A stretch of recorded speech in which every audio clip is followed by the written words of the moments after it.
Welcome back to Politics Nation. This week, the National Black Caucus of the Teamsters Union endorsed Vice President Kamala Harris, even as the larger union withholds its endorsement.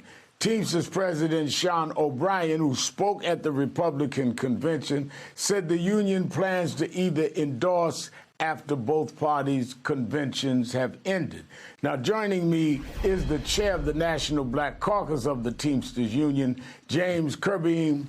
Thank you for being with us tonight. Let's start with this. Why did you ultimately decide to endorse Harris Wall's ticket before the National Teamsters have made their announcement of whatever they're going to do? We made that decision Tuesday morning after some long deliberation of our National Executive Board. We was less than 90 days before the election, and we know we cannot chance allowing 45 to be reelected.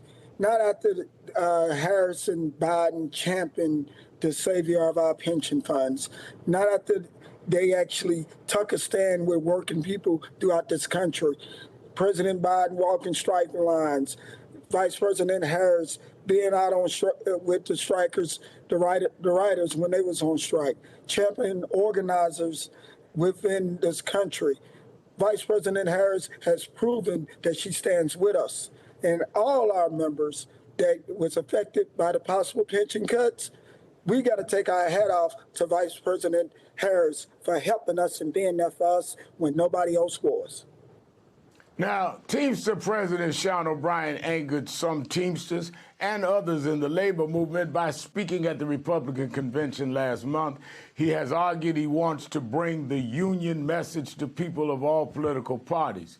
A spokesperson for the Teamsters says O'Brien has not yet received an invitation to the Democratic convention, although they do have plans to host Vice President Harris for a roundtable discussion in the near future. What are your thoughts? Was O'Brien's appearance at the RNC a good idea? Opinions vary on that. We have some members that was ecstatic that he showed up to the RNC to speak. His message, I think some people lost it. Some people think that he endorsed Donald Trump at that RNC, which he didn't. His message was clear that the Teamsters Union is not beholden to neither party, but sometimes perception is other people's reality. And they perceived, because he was there speaking, that he was actually endorsing. And some of our members paid attention to the message, some of our members didn't. But one thing that we cannot do is wait. And I say this, the Teamsters National Black Caucus could not wait to actually get our boots on the ground to actually help Harris to be elected as our next president.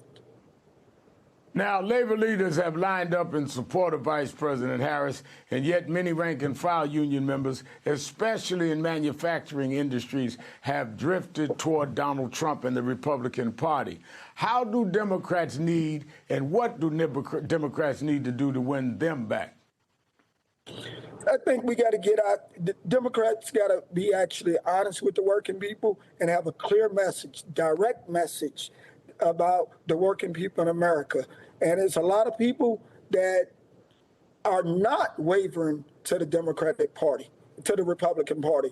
They're staunch Democrats. They actually understand that Vice President Harris is a champion of labor. She's fighting for us. She's fought to help us keep our pension funds active and where they need to be at.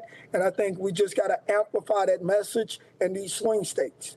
You know, we got to amplify and move the numbers in Minnesota and New Hampshire by actually putting boots on the ground, talking to our current union members and moving them and their families up. We got to actually make sure we move our members in Wisconsin, Pennsylvania, Michigan, Nevada, Arizona, Georgia being one of the lowest states in union density. But if we actually get out and talk to our membership, their family, and their neighbors, we can win Georgia again. We can even possibly move North Carolina back to the Democratic Party. But we got to put boots on the ground. We got to get in front of our members and have those hard conversations.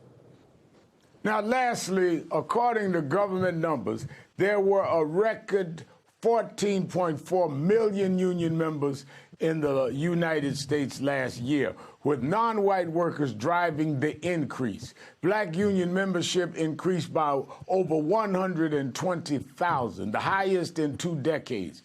Can you speak to the situation for unionized black workers right now? Unionized black workers are stepping up because they're not taking any more BS, I would say, because they know their worth. They know their power. Just as the Teamsters National Black Caucus, we know our power. We want our voice heard. And black workers is saying enough is enough, and they will not be sold short anymore. They're knowing their worth and stepping up and holding corporate America accountable now. All right. Thank you for being with us, James Curbeam, chair of the National Black Caucus of the Teamsters Union.